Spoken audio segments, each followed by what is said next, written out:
भाषा बोध में जितना भी ग्रामर होगा सब पढ़ा देंगे, ठीक है। शुरू करते हैं भाषा बोध। इसमें ग्रामर से रिलेटेड जो भी इंपॉर्टेंट क्वेश्चन होंगे ईयरली लिखे गए हैं। देखिए जैसे 2022 में ये क्वेश्चन आया था, 2022 में। तो देखें, अवधी भाषा उत्तर प्रदेश के अवध क्षेत्र के लखनऊ, रायबरेली, सुल्तानपुर आदि क्षेत्रों में बोली जाती है। तो क्वेश्चन बन सकता है कि कहाँ कहाँ बोली जाती है, तो आपको ये चीज याद रखना है। संवाद किसे कहते हैं, तो याद रखना दो व्यक्तियों के बीच बातचीत या वार्तालाप को क्या कहा जाता है, संवाद। तो क्वेश्चन पूछेगा तो संवाद किसे कहते हैं, ऐसे पूछेगा, नॉर्मली ऐसे बता देना।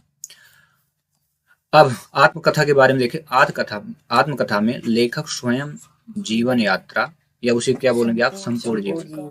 जैसे लिखा है ना जीवन यात्रा, फिर ये ब्रैकेट में लिखा, तो जरूरी नहीं कि इसके बाद आप ब्रैकेट वाला भी याद रखें, मिस कर सकते हो, कोई दिक्कत नहीं उससे। वर्णन आत्मीयता से व्यवस्थित रूप से रखता है, इससे क्या कहते हैं, आत्मकथा। अब वाक्य क्या कहलाते हैं, देखें। वाक्य में जब क्रिया अपना रूप बदलती है, सभी क्रियाकर्ता के अनुसार, कभी कर्म के अनुसार अपना रूप बदलती है, क्रिया का रूप क्या कहलाता है, वाक्य। और ये 2022 में आ चुका है, मतलब पूछा गया था कि वाक्य किसे कहते हैं, इसको आपको याद कर लेना है। वाक्य के प्रकार भी आ चुका है 2022 में ऑब्जेक्टिव में। वाक्य कितने प्रकार होते हैं, 3। अब कौन कौन से हैं देख लें। कृतवाच्य, कर्मवाच्य और भाववाच्य। तो इसको समझ ले, कृतवाच्य क्या है, कर्ता के अनुसार क्रिया का रूप परिवर्तन कृतवाच्य कहलाता है। जैसे कर्ता के लिंग, वचन या पुरुष से प्रभावित होना। वहीं कर्मवाच्य के अनुसार, कर्मवाच्य क्या है, कर्म के अनुसार क्रिया का रूप परिवर्तन होना। जैसे कर्म में लिंग, वचन के अनुसार क्रियाएं रहती हैं। वहीं भाववाच्य क्या है, भाव प्रधानता होने पर भाव वाच्य कर्ता या कर्म की प्रधानता ना होकर भाव की प्रधानता रहती है। ये छोटे छोटे डेफिनेशन है, अब इनके एग्जाम्पल आप समझें। कृतवाच्य, मैं हंसता हूँ, सिर्फ और सिर्फ सब्जेक्ट पे प्रधानता है। हंसता है तो कौन प्रभावित हो रहा है, वही व्यक्ति जो हंस रहा है, ठीक ना। श्याम खाता है तो खा कौन रहा, सिर्फ श्याम। कृतवाच्य इसको इंग्लिश में बोलते हैं सब्जेक्टिव केस, यानी जब पूरा का पूरा जोर सब्जेक्ट पे हो, यानी जो काम करता है। गिरीश चलता है, चलता कौन है, गिरीश, ठीक ना। ऐसे कर्मवाच्य मतलब उसके, जैसे मैं पढ़ाता हूँ तो मेरे साथ साथ कोई और प्रभावित हो, मेरे द्वारा हंसा जा रहा है, ठीक है ना, तो हंसा मेरे द्वारा, कर्मवाच्य, कर्म की प्रधानता है। श्याम द्वारा खाया जा रहा है, इसमें द्वारा आपको मिलेगा थोड़ा सा। गिरीश द्वारा चला जा रहा है। तो एग्जाम्पल आप याद रखना। भाववाक्य, मुझसे हंसा जाता है, श्याम से खाया जाता है और गिरीश से चला जाता है। अब आते हैं आगे। ये ऑब्जेक्टिव क्वेश्चन आए, देखो सीरीज बाय सीरीज 2022 में आए हैं, तो इनको याद करना। प्रवंचना शब्द का शाब्दिक अर्थ क्या होता है, ये याद। दशानन में कौन सा समास है, बहुत बढ़िया, बहुब्रीहि समास। अधिक बोलने वाला क्या कहलाता है, वाचाल, वाचल नहीं, वाचाल। नाच न जाने आंगन टेढ़ा, क्या है, लोकोक्ति है। दो होते हैं, एक मुहावरा होता है, एक लोकोक्ति होता है, लेकिन ये क्या है, लोकोक्ति, ठीक है। आगे, समास के कितने प्रकार होते हैं, तो ये याद रखना चाहिए क्योंकि 2022 में पूछा जा चुका है। सब चला जाए, कैसा वाक्य है, सब चला जाए, भाववाच्य, ठीक ना। क्योंकि इसमें देखो चला, इसमें रहा, रही, रहे लगा रहेगा, और इसमें ताती ते लगा रहेगा, इसकी पहचान है। यहाँ पे देखें, कृतवाच्य की पहचान लास्ट में ताती ते आपको मिलेगा, ता मिल रहा है। कर्मवाच्य में रहा, रही, रहे मिलेगा। वहीं भाववाच्य में जाता है, ठीक ना। यहाँ एक चीज नोट करना, से जरूर ऐड कर लेना, से फिर तातीते, क्योंकि इसमें भी तातीते है और इसमें भी तातीते, इसमें से चला जाता है, ग्रीस से चला जाता है, ठीक है। आगे चलते हैं 2022 में। अब नाटक और कहानी में अंतर। पहला, नाटक में कितनी अनेक कथाएं होती, जबकि एकांकी में, कहानी में, एकांकी हो गया था, कहानी में एक या दो ही कथा होती। नाटक में पात्रों की संख्या क्या होती है, बहुत बढ़िया। कहानी में पात्रों की संख्या, छोटा छोटा आंसर है, 2 अंक का आना था इसलिए 2 ठो दिया गया। अब देखो, ये है मुहावरा, 2022 में पूछा गया था। 9 2 11 होने का अर्थ क्या है, बिल्ली को देख के नहीं भागना, भाग जाना। ये प्रयोग है, क्योंकि अर्थ के साथ साथ प्रयोग भी लिखना है। बिल्ली को देख चूहे 9 2 11 हो। अगला, आंख का तारा, तो इसका अर्थ क्या होता है, सबसे प्यारा होना। प्रयोग करें, मोह, सबकी आंख का तारा। तो आप इसमें अपने चेंज कर सकते हैं, राम सबकी आंख का तारा है। वेरी इंपॉर्टेंट, वेरी वेरी, प्रतिदिन शब्द का समास विग्रह क्या होगा? दिन और दिन, दिन दिन मतलब प्रतिदिन। ये इसमें यह अव्ययी भाव समास का उदाहरण है, तो आप याद रखना प्रतिदिन किस समास का उदाहरण है? अव्ययी भाव, क्योंकि इसमें अव्यय है। अव्यय क्या है? दिन और दिन। इसमें अव्यय दिन दिन नहीं है, सॉरी, प्रति जो होता है वो अव्यय होता है, आगे लग रहता है अव्यय, ठीक है। राजपुत्र शब्द का समास विग्रह क्या है? राजा का पुत्र। और इस यह क्या है? ये भी अव्ययी भाव समास है, सॉरी अव्ययी भाव समास नहीं है, यह षष्ठी तत्पुरुष समास है, ठीक है। जब का की के आता है तो तत्पुरुष समास रहता है, ठीक है। संधि समास में अंतर 2022 में पूछा गया था, तो देख लो, 2 अंक का पूछा था, 2 ही देना है। 2 वर्णों के मेल से उत्पन्न विकार क्या कहलाता है? संधि। यहाँ वर्ण है और यहाँ क्या है? शब्द है। 2 शब्दों के मेल से नए शब्दों का समास बनता है। उदाहरण विद्या प्लस आलय तो विद्यालय, बस इतना ही लिखना। और मिला क्या? बड़ा और बड़ा आ मिलके बड़ा बनाए। वहीं विद्या का आलय विद्यालय, तो क्या बन गया? घर। इसमें शब्द विद्या और आलय मिलके विद्यालय बनाए, जबकि यहाँ संधि हुई। इसमें वर्ण छोटा बड़ा और बड़ा, ये वर्ण है, ठीक है। क्रिया विशेषण किसे कहते हैं? तो ध्यान रखें, क्रिया की विशेषता का बोध कराने वाले शब्द को क्या बोलते हैं? क्रिया विशेषण। वह पढ़ता है, तो यहाँ पढ़ना क्या है? वर्ब है, क्रिया है, लेकिन वह बहुत अच्छा पढ़ता है, तो बहुत क्या हो जाएगा? क्रिया विशेषण। देखो, बहुत अच्छा, अच्छा पढ़ना, पढ़ना वर्ब है, लेकिन बहुत क्या हो गया? एडवर्ब, यानी क्रिया की विशेषता बता रहा है, ठीक ना, ऐसे। अब इसके कितने प्रकार होते हैं? 4। कालवाचक, स्थानवाचक, रीतिवाचक और परिमाणवाचक। तो काल चक्र क्रिया विशेषण देख लें। कालवाचक, इसमें काल चक्र है चीज लिखा, ठीक है। क्रिया के होने के समय का बोध होता है, काल चक्र क्रिया विशेषण। अच्छा, ठीक है।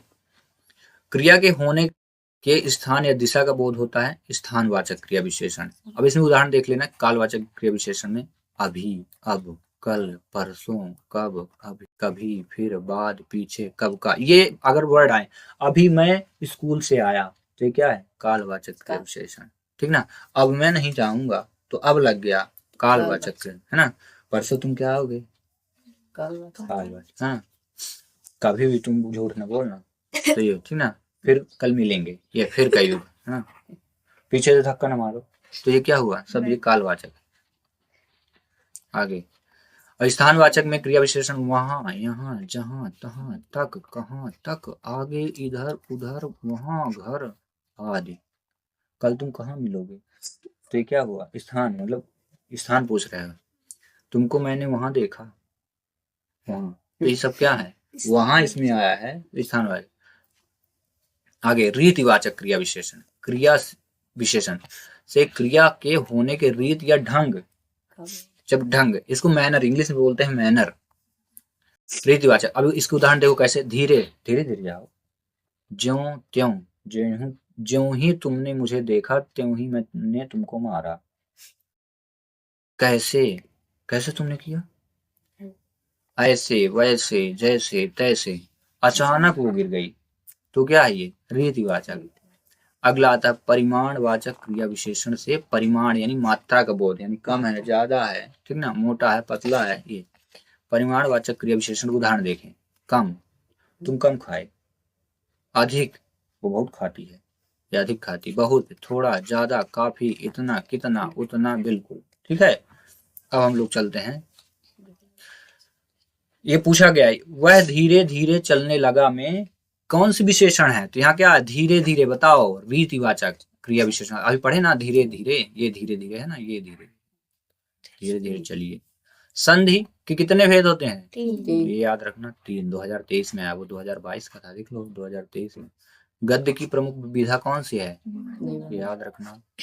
अंधे की लाठी क्या कहलाती है? मुहावरा नहीं है। एक अनार 100 बीमार, तो इसका मतलब यह न हो कि अनार रहा 100 लोग खाने वाले रहे, ऐसा कछु नहीं है। इसका अर्थ वस्तु की पूर्ति कम और मांग अधिक, मतलब अनार एक रहा और खाने वाले बहुत लोग थे, ऐसे आए। हाँ, ये नहीं कि माँ लपटे पड़े रहे, ठीक है ना। मतलब एक तो रोटी हो और भूखे बहुत लोग हों, तो इसको मतलब आप यहाँ पे इसका यूज कर सकते हैं। एक अनार और 100 बीमार। अब लोग सामने वाले नहीं जानेगा कि हाँ बीमार बना दिया, भूख लगी लागी, नहीं चला। आगे, वेरी इंपॉर्टेंट, क्योंकि ये 2023 में आ चुके हैं क्वेश्चन। गद्य की 3 गौण विधाएं कौन कौन सी? संस्मरण, रिपोर्टाज एवं डायरी, मतलब क्वेश्चन आया रहा होगा कि गद्य की कितनी गौण विधाएं होती हैं। जो जीत ना सके उसे क्या कहेंगे? अजय। खून पसीना एक करना है, मुहावरा है, अधिक मेहनत करना। उपयोग कर लीजिए प्रवीण, तो आप यहाँ प्रवीण की जगह राम, रीता, मोहन, सीता कुछ भी लिख सकते हैं। सूची में आने के लिए खून पसीना एक कर दीजिए। जैसे अभी इस साल एग्जाम है, अब आप लोग खून पसीना एक कर दीजिए, गर्मी है, पढ़ेंगे तो पसीना तो निकल ही ना आएगा, खून निकालने की कोई जरूरत नहीं है ना। तो हो जाएगा कि आप लोगों को जब हेड लिस्ट में देखेंगे तो खून पसीना एक हो जाएगा। दाल ना गलना, इसका मतलब ये नहीं कि आप दाल पका रहे थे तो पकी नहीं है तो गल नहीं गई है, इसका अर्थ है बस ना चलना, मतलब किसी का कोई सुने ना, दाल ना गल रही है। 2023 में प्रयोग, अदालत में उसकी तनिक भी दाल नहीं गलती। अब वो अदालत में बैठी दाल नहीं पका रहा था, मुहावरा आया था, ठीक ना। पंचवटी में कौन सा समास है? तो 5 वटों का समूह विग्रह, इसमें पूछा है विग्रह पंचवटी, वैसे ये है द्वंद्व कि द्विगु समास। द्विगु समास में प्रथम जो पद होता है वो क्या होता है? संख्यावाची। बहुत बढ़िया। पंचवटी समास यहाँ पे लिखा भी है प्यार से, द्विगु समास का उदाहरण है, 2023 में पूछा गया। नीलांबर का समास विग्रह क्या है? नीला है जो वस्त्र। तो नीलांबर में समास विग्रह कौन सा है? कर्मधारय समास, ठीक है। कहानी उपन्यास में अंतर आया था 2023 में, थोड़ा सा हम भी लोग ध्यान देते हैं। 2 आया मतलब 2 अंक आया था, ठीक है। कहानी का आकार क्या होता है? चुनू का, यानी लघु। उपन्यास का आकार क्या होता है? बड़ा। जीवन के किसी एक अंश का चित्रण होता है किसमें? कहानी में, ठीक ना। आजीवन का बृहद चित्रण होता है किसमें? उपन्यास। रेखा चित्र और संस्मरण में अंतर आया था 2023 में, इसको देख लेते हैं। पहले चुनू चुनू देख लें, छोटे छोटे। रेखा चित्र में शब्द चित्रों का महत्व होता है, तो आप ये लिखा है ना शब्द चित्रों का महत्व, आप शुरुआत ऐसे कर सकते हैं, इसमें शब्द चित्रों का महत्व होता है और इसमें चिंतन की गहराई होती है। ये लोग चिंतन ज्यादा करते हैं संस्मरण वाले, जो लोग लिखते हैं, जो लेखक होते हैं। इसमें कल्पना का भी सहारा लिया जाता है, एज्यूम करते हैं, इमेजिन करते हैं कि हाँ क्या काश ऐसा हुआ होगा, फिर ऐसा, तो इसमें लिख देंगे आप शुरू में, थोड़ा अच्छा लगेगा। इसमें कल्पना का भी सहारा लिया जाता है। इसमें वास्तविकता के समीप होता है, तो इसमें न लिख के यह लिखें, यह वास्तविकता के समीप होता है। हाँ, अब रही बात बड़े बड़े, आपको अगर लिखना है अंतर, तो इसमें किसी व्यक्ति, वस्तु या घटना का चित्रात्मक अंकन होता है। इसमें महान व्यक्ति या घटना के संबंधों में लिखा जाता है। अब आते हैं हम लोग इम्पोर्टेंट से भी इम्पोर्टेंट क्वेश्चन को। अर्थ की दृष्टि से वाक्य कितने प्रकार? 8 प्रकार होते हैं। अभी मैंने पेपर देखा 11वीं का था, तो ये क्वेश्चन पूछा था हिंदी में। एकांकी विधा क्या होती है? एक अंकी होती है, 2024 में देखिए आया था, इसी से आ रहा है, इसी से। रामचरितमानस का मुख्य छंद क्या है? चौपाई। बहुत बढ़िया। और संस्मरण विधा में कल्पना तत्व की क्या होती है? प्रधानता होती है? नहीं, प्रधानता नहीं होती 2024 में। कहानी के कितने तत्व होते हैं? 6। अब वो कौन कौन से? प्यार से लिख लें आप। 4 प्रमुख विधाएं हैं और 4 गौण विधाएं। उपन्यास, निबंध, कहानी, नाटक, फिर रिपोर्टाज, संस्मरण, डायरी और जीवनी। बाबूलाल गुलाब के अनुसार, बाबूलाल नहीं है, बाबू गुलाब राय के अनुसार निबंध किसे कहते हैं? उसके देखिए, निबंध उस गद्य रचना को कहते हैं जिसमें एक सीमित आकार के भीतर किसी विषय का वर्णन या प्रतिपादन एक विशेष निजीपन, स्वच्छंदता, सौष्ठव और सजीवता तथा आवश्यक संगति और संबद्धता के साथ किया गया हो। इतना बड़ा आपको आंसर लिखना है। तब जब ये पूछा जाए कि बाबू गुलाब राय के अनुसार निबंध को परिभाषित कीजिए, अंदर नहीं लिखना। नाटक एकांकी में अंतर, तो पहला देख लें, नाटक में जीवन का क्या होता है? बृहद चित्रण, बहुत ज्यादा, और एकांकी में खंड या अंश, थोड़े थोड़े छोटे छोटे अंशों को एकांकी।